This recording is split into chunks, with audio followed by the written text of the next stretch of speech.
Assalamualaikum warahmatullahi wabarakatuh. Kita dari kelompok 10 ingin mempresentasikan hasil makalah yang kita kerjakan, yakni Siasa Dauliyah yang berjudul Problematika Militer dan Pertahanan Negara Modern dilihat dari konteks siasa. Sebelum kita membahas makalah, saya akan memperkenalkan nama saya Muhammad Sukojo Juli dan juga teman saya Ridwan Nafita Dwi. Baik, Islam adalah agama yang lengkap dan komprehensif. Segala ajaran, arahan, dan larangannya merangkum segala aspek kehidupan manusia, termasuk di dalamnya terhadap konsep mengenai bela negara.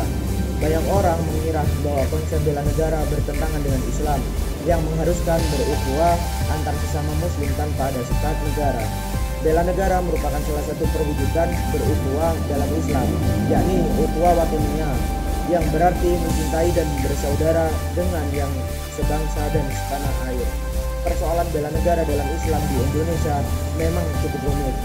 Bela negara bukan hanya masalah geografis, akan tetapi nilai lokalitas dan kebudayaan yang seharusnya dijadikan jembatan antara nilai Islam dan kenegaraan. Konsep jihad dalam Islam sering dipahami oleh masyarakat. Konsep jihad dalam Islam sering disalahpahami oleh masyarakat.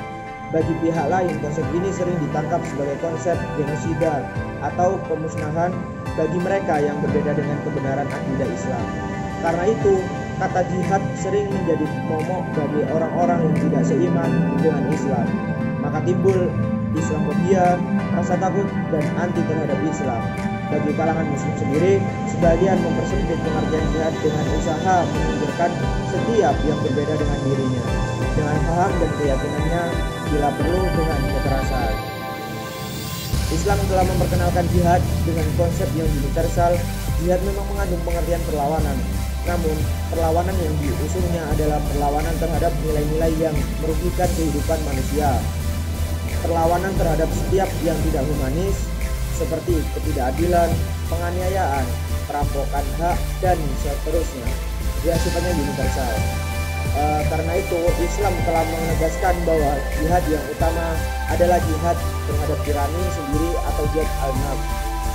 Dengan demikian, maka jihad dalam Islam tidak bertentangan dengan tujuan keberadaan Islam sendiri, yaitu rahmatan lil alamin.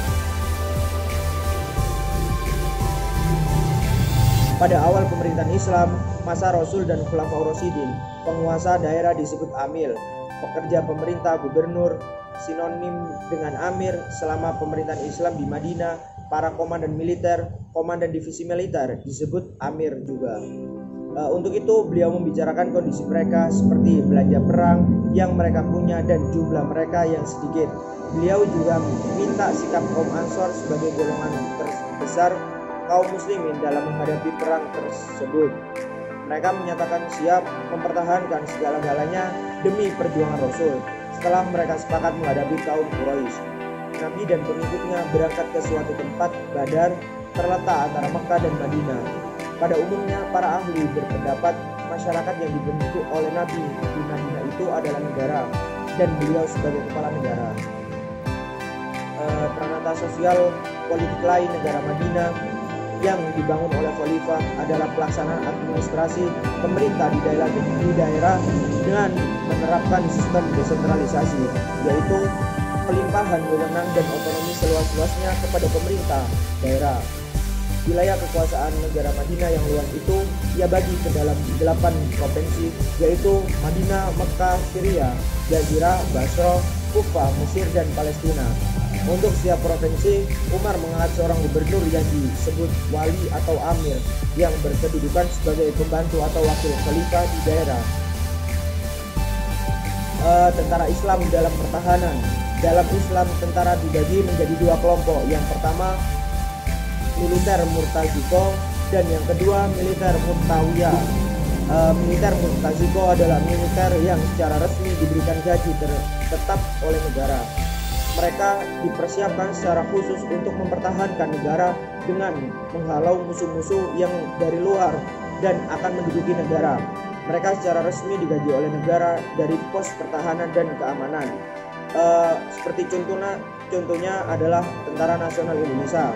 Di Indonesia ada 3, yakni TNI AL, TNI AD, dan TNI AU, dan lain sebagainya. Nah, yang kedua adalah militer mutta'awiyah, adalah militer semesta atau militer sukarela yang dijadikan sebagai cadangan kalau negara dalam keadaan bahaya. Kelompok ini tidak saja terdiri dari laki-laki, tetapi juga perempuan dan anak-anak. Nah, seperti contohnya kalau dalam Nahdlatul Ulama itu ada Banser, dan juga kalau di BPN itu ada CPPKBB. Nah, kalau untuk nasionalnya ada Pramuka. Mereka mempunyai hak untuk memegang senjata demi untuk menghadapi kekuatan militer di negara lain. Begitu juga di wilayah internal negara, militer hanya berfungsi sebagai penjaga pertahanan dan keutuhan negara, baik dari lawan di luar negeri maupun kelompok-kelompok separatis. Kelompok militer yang merupakan kelompok khusus dalam penyelenggaraan negara mempunyai pertahanan dan keamanan negara atau fungsi militer. Sementara tugas di luar militer merupakan tanggung jawab penyelenggara lain yang biasanya disebut fungsi sipil. Fungsi militer di sebuah negara merupakan kekuatan vital bagi sebuah negara. Karena itu, kelompok militer dipersenjatai dengan persenjataan modern. Dalam Islam, tentara dibagi menjadi 2 kelompok. Kelompok pertama adalah militer murtazikah atau militer yang secara resmi diberikan gaji tetap oleh negara. Mereka dipersiapkan secara khusus untuk mempertahankan negara dengan menghalau musuh-musuh yang dari luar dan akan menduduki negara tersebut. Yang kedua adalah militer mutatawiyah atau militer sukarela yang dijadikan sebagai cadangan kalau negara dalam keadaan bahaya. Peran lembaga negara dalam ilmu politik dan tata negara juga disebutkan bahwa tugas-tugas pemerintah untuk mencapai tujuan negara adalah melaksanakan penertiban dan mencegah pemberontakan, mengusahakan kesejahteraan dan kemakmuran rakyat. Dalam negara Madinah, Nabi sebagai kepala pemerintahan mengatur siasat dan membentuk pasukan tentara. Umat Islam diizinkan berperang dengan 2 alasan. Yang pertama adalah untuk mempertahankan diri dan melindungi hak miliknya. Yang kedua, menjaga keselamatan dan penyebaran kepercayaan dan mempertahankan dari orang-orang yang menghalang-halangi. Kemudian, fungsi lembaga bidang pertahanan negara. Negara merupakan organisasi politik yang paling kompleks. Komponen negara tidak hanya pemerintah dan aparatur administrasi dengan semua fungsinya atau seperti keamanan, ketertiban, dan keadilan, dan juga kesejahteraan rakyat.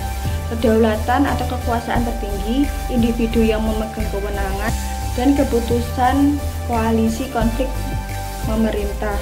Di dalam Islam, lembaga yang dipakai dan mempunyai tugas adalah al-jihad, al-jun, dan al-qital. Terima kasih atas perhatiannya, kurang lebihnya mohon maaf. Wassalamualaikum warahmatullahi wabarakatuh.